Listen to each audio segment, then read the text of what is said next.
Hey guys, it's Melissa here from melissaoatman.com. I want to welcome you to Awaken Your Inner Awesomeness. If you're joining me for the first time today, this is a daily podcast devoted to spirituality and self-help, so welcome.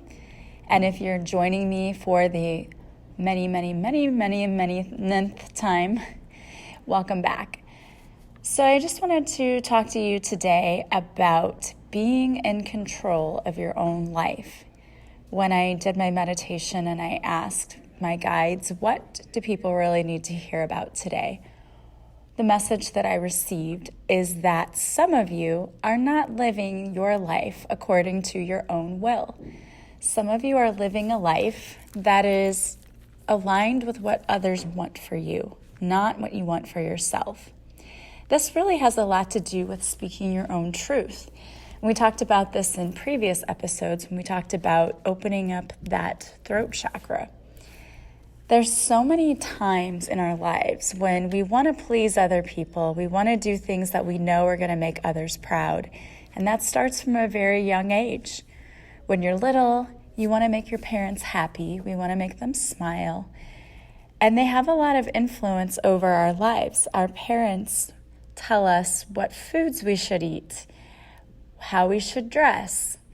Because when we're little, that's their job, right? It's their job to take care of us. But as we get older, we start to shift and become our own little individual selves. The problem is that some people are really good at branching out and being their own person and being unique and being an individual.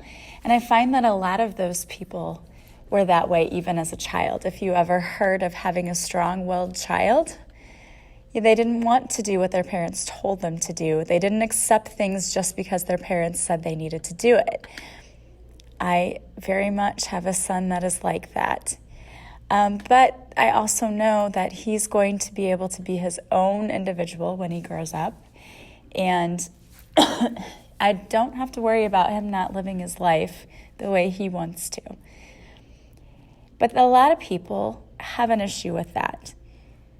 When they become an adult and they get out on their own, they're still living their parents' lives or the life of someone that is not their own.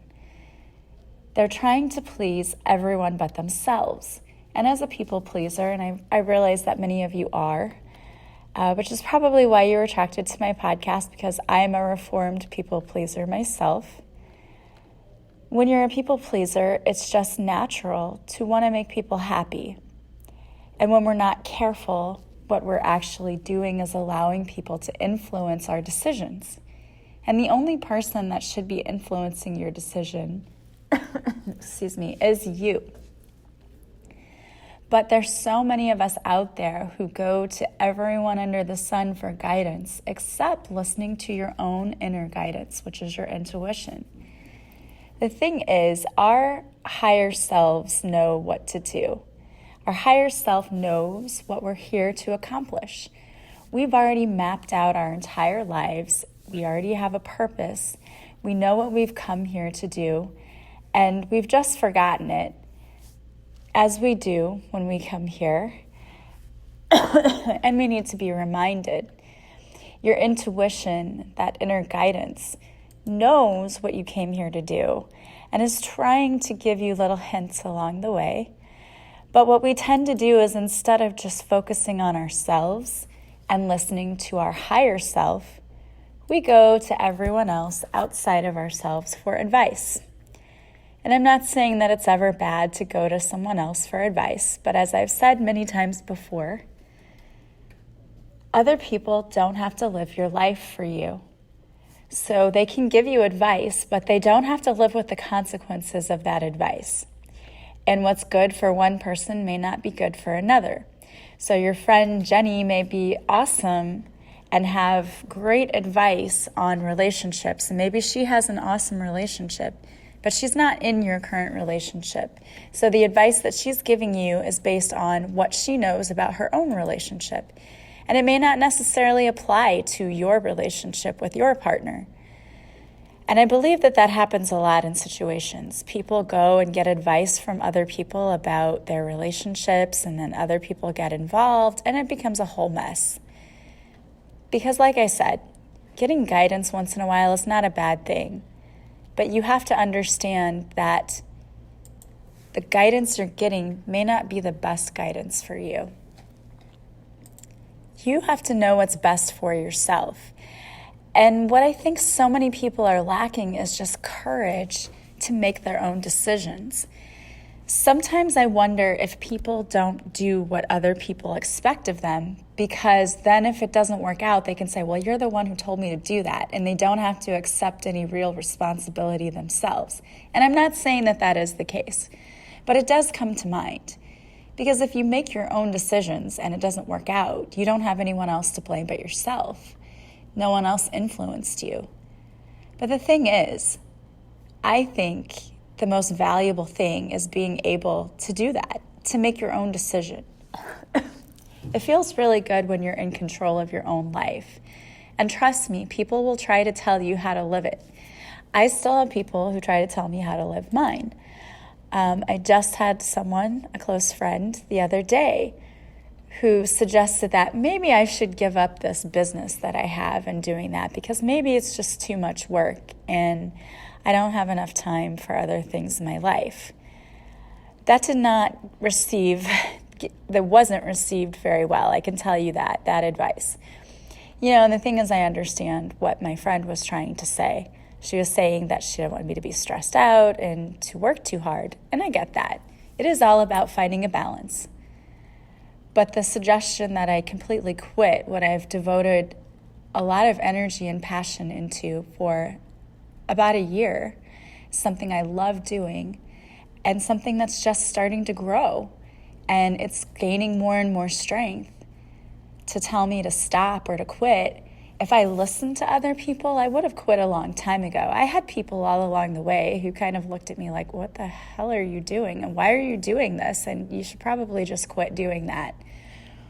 The thing is, I don't want to. And I understand what my mission here is, and I understand my soul's purpose, and that far outweighs someone telling me that they just think that maybe I should quit. In some cases, I know it's just people who don't really align with my message, so for them it's like, oh, you should not be going out there and talking to people and saying things like, you don't have the right to influence other people. And again, to me, I see that as fear in them. But I'm not going to let them project their fear onto me, because I know what's true. And I know that this is what I'm supposed to be doing. It was destined. And as soon as I started doing this, my soul felt like this was the truth. And I've always said that if I help even one person, it's worth it. And I've had many people contact me to tell me that they appreciate it. So that just fuels me and gives me more passion and more desire to want to keep doing this, because I do want to help people, and that is my mission. I have been stuck in my life. I was a people pleaser. I used to do things just to please others so that they would be proud of me. The first career that I picked was because other people told me it was what I should do, which sounds really stupid, but it is what happened. And I know now that it was not what I was meant to do, although I do feel like it was a part of my path. I had to do it because part of every situation in our lives is learning and growing. And had I not picked a career that I really didn't like and didn't value, I wouldn't understand how awesome it was to have a career that I did. And I wouldn't be able to connect with and understand people who come to me and say, I'm in a career that I hate and I feel stuck and I feel trapped. I can say to that person with full confidence, I understand you. I was you. And I got out of it, and so can you. So, again, when we listen to other people and we don't rely on our own intuition, we end up doing a lot of things that we really didn't want to do. And when you feel like you're being pressured to do things that you don't want to do simply for the sake of, and I believe that a lot of the times is really for this, appearances. It's all about appearances, right? We have to make ourselves look a certain way or act a certain way. There's a certain social status. And for many parents, when they want their children to do certain things, that's why they're doing it, because they have this certain social status they have to maintain, or there's a societal norm that they want their child to maintain. And I can tell you that when I pray for my children at night, it's not, let them make me proud. That's not what I pray. I pray, let them be happy. Let them find a career that lights up their soul, that they can still earn a decent living, but they love, and that's fulfilling to them. Please allow them to find spouses who are loving and supportive and make them happy, and who they will love and support and make happy. It's not about, for me, social norms and the societal standards or anything like that. For me, it's about, are they happy? Are they happy? And there have been a lot of times in my life when they were growing up when I did not care as much about that. When my focus was more on, you've got to do this and you've got to do this because this is what we do. And I feel bad about that now. But I can tell you that I didn't have the understanding that I have now. You know, if I could go back and do it differently, I definitely would, but I know there's no regrets because it's all a learning process. We talk about things now, and I just want you to be happy. And that can be very difficult for a lot of parents to say, because allowing your child to be happy sometimes requires you to give up control. You sometimes have to step back and not control everything they do and trust that they know how to make the right decisions for themselves. And of course, we are still parents. We do need to step in if they're going to make a decision that's not good. But I think for the most part, our kids are pretty intelligent. They know what they want for themselves. And it's more about just guiding them. But you can see it in the parents and in the kids whose parents constantly control everything they do. And you have to play 50 sports, and you have to do this, and you have to make us proud. That is a lot of pressure. And that is going to cause your child so much anxiety. Children have anxiety whether we put pressure on them or not. Society puts way too much pressure on our children these days. A lot of it does have to do with social media, but I believe that there's just a lot of social pressure in general. I can see anxiety more and more in my students, where I didn't see it as much. I see it a lot more now, even in the past 5 years. And I can't tell you exactly what the shift is. You know, some people would say it's phones, it's social media. I know that plays a big part of it. I know it does, because they're constantly comparing themselves to other children. They have to have what other children have. They have to be what other children are. You know, it's like keeping up with the Joneses via Facebook. You've got to always one-up someone else. You know, look at my life. Isn't my life great? And the truth is, a lot of people, when they post those things, have a really horrible life. Like, they're very unhappy, but they have to make everyone see that they have this great life. They have to make it look like their life is just wonderful. We're all guilty of that from time to time. But that's what kids have to compete with. Like, look at what my parents gave me. Look what I have.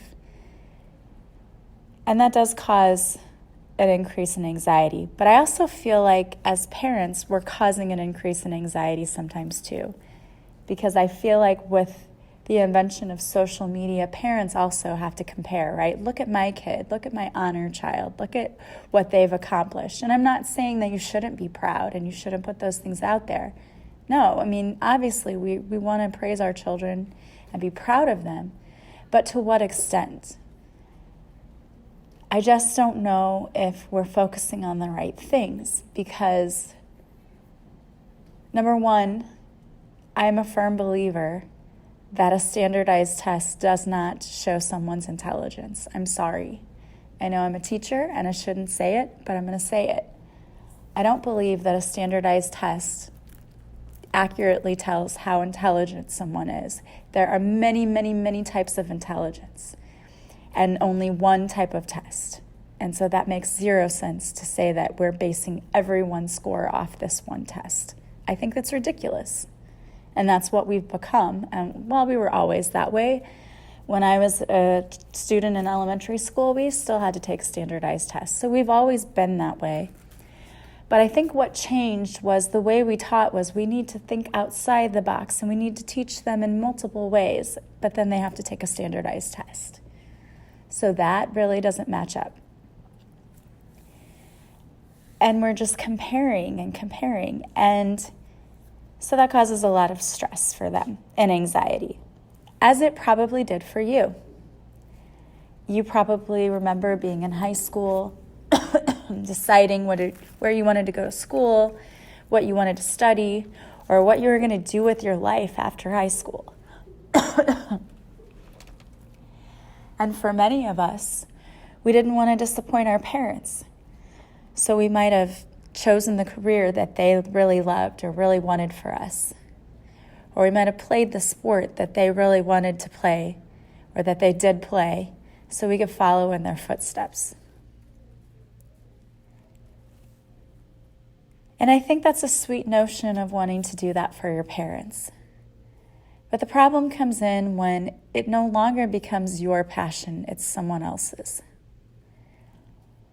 And I think there are many of us who fall into that trap of doing what others expect and not doing what we want to do.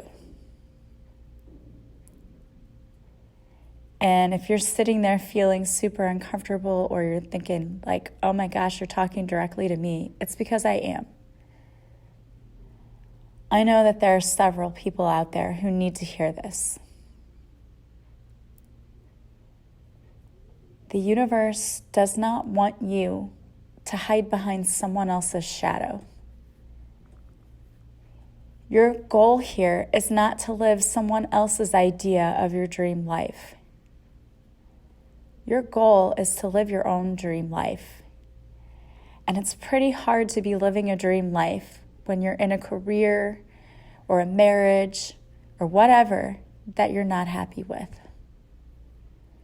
Because we talk about doing what our parents want us to do, and most of us think about careers, but you can also have married the person your parents thought you should marry, or live where they thought you should live. It just applies to so many things. Or go to church in a certain place because that's where they went to church, and that's where they feel you belong. And it's perfectly normal to go to church with your parents every Sunday. And I'm not knocking religion, I'm really not. But if you're sitting there going, this doesn't resonate with me, what are you doing there?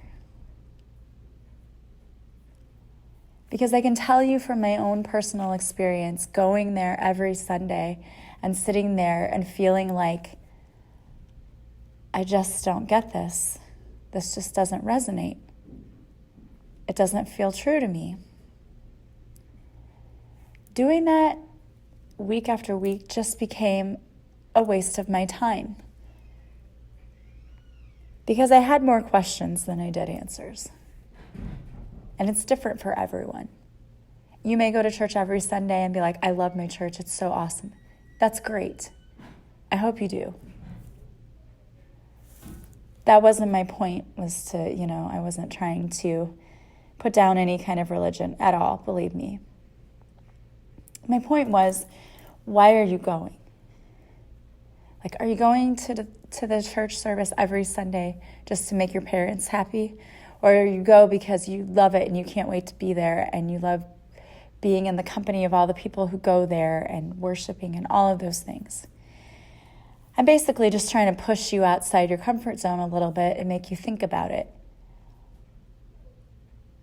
Are you going because that's really where your passion and drive is? Or are you going because this is what we've always done? This is what I have to do. This is a family obligation.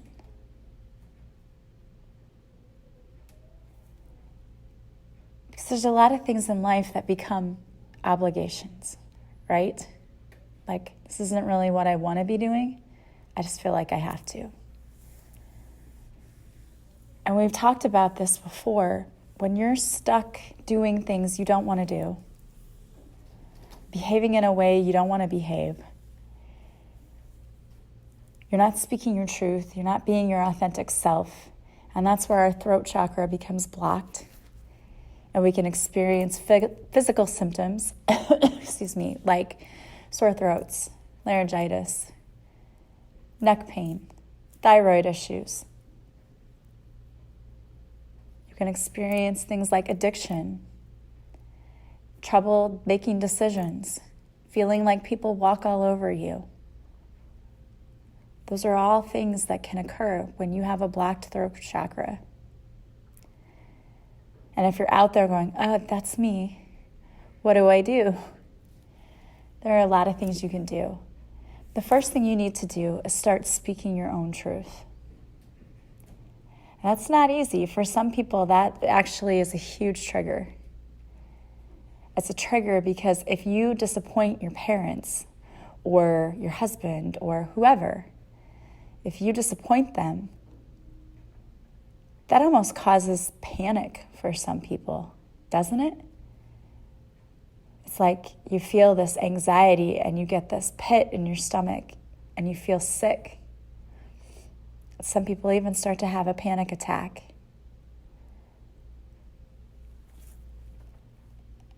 And what on the surface it would seem that you're afraid of is disappointing people. But what I think you're really afraid of is being who you really are.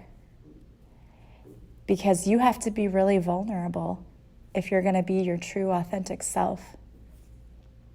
That takes guts. As you put yourself out there, some people aren't going to like that.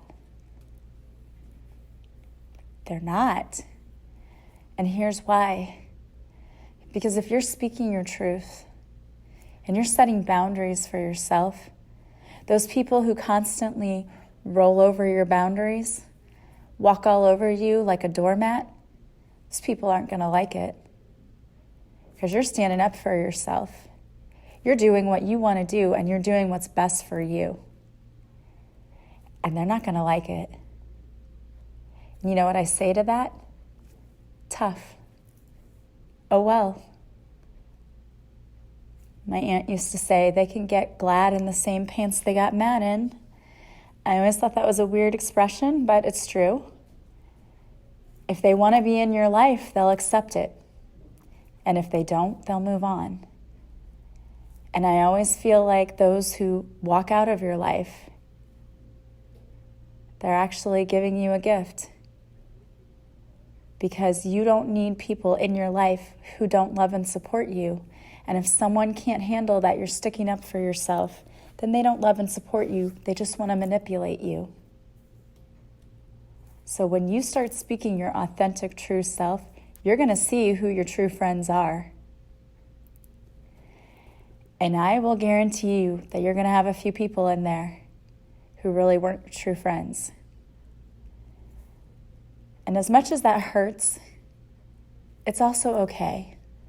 Because I'd rather be around someone who is authentic to me, true to me, and not just a fair weather friend who only wants to know what I can do for them. Because that's what those people are, aren't they? You notice that? They're there for the good times, nowhere to be found for the bad.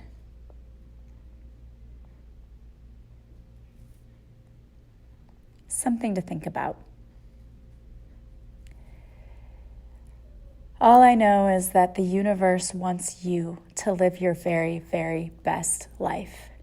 A life that's full of happiness and abundance and peace and joy and freedom. What a word that is, freedom. Most people don't even ever use that word to describe what they want in their life, but don't you want to feel free? And when you're not speaking your truth and you are beholden to someone else's ideas and dreams, you're not free. When you step up and speak your truth, that is freedom. And that's where your happiness is going to come from. Your peace, your happiness. It feels amazing to say whatever you want. It does. It feels amazing to have a podcast where you can say whatever you want. And a lot of people didn't understand why I wanted to do that. That wasn't my problem. It's not my job to make other people understand me. They either are on board or they're not. And when my ship moves away from the dock, those that aren't on board, they're going to get left behind. And I'm totally fine with that. And I don't say that in a hateful way. I just mean you're either with me or you're against me. I can't have people who want to squash my dreams. That's not acceptable to me. And I hope that you never let somebody do that to you. And if you have, it is never too late. Never too late. We're never too old for our dreams. You can realize your dreams at any age. I read not too long ago that there was a 90-something-year-old woman who had run her first marathon. She wanted to do it for a long time, but just never did. And then at 90-something years old, just decided to do it. Now, you think about 90 years old, my 90-year-old grandmother, she's in her 90s, can hardly stand up by herself or walk from one spot to another. Can't do it without help. This woman had the strength, the will, and the determination to do what she wanted to do. She went after her dreams. So you can do it too. You're never too old. It's never too late. Every day is a fresh day, a new day to start fresh. And guys, you heard Heather and I talking on Friday about our new course. And I would urge you to get involved. If this has spoken to you in any way, I urge you to sign up for that course, because this is what we talk about. Realizing your dreams, getting out of debt, living the life you want to live. Well, I want to pull a card for you before I leave. And this card is from the Heart Thoughts deck by Louise Hay. It says, I am willing to see only my magnificence. I think and say only what I want to create in my life. I am more than adequate for all I need to do. You can't make that up, guys. I already had the topic, and I hadn't looked at the card that was picked.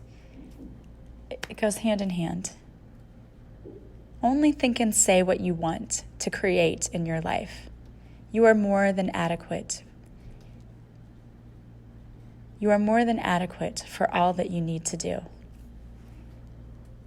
Just remember that. Only be willing to see your magnificence, not what other people think. It's none of your business what they think anyway. All right, guys. Well, thank you so much for being here with me. As always, if you like this podcast, please share it with others so that we can help spread the light to as many people as possible. That is my mission, to help heal. And I love doing it. I love spending this time with you. Thank you so much for listening. And also, don't forget to check out my Facebook Lives, Tuesdays at 7, where I do free card readings. Check out my website if you're interested in Reiki, card readings, past life regressions, or guided meditations, and one-on-one coaching. All of that is on my website. You can check out what I offer. You can contact me at any time. Email me, melissaoatman77@gmail.com. You can call me or text me if you have questions, or you just want to know, hey, I want to work with you, but I'm not really sure what I need. Call me. We can talk about it. And as always, I am hoping that you have a fabulous day that is filled with love and blessings. I am sending you massive love and light, and I will talk to you again soon. Bye-bye.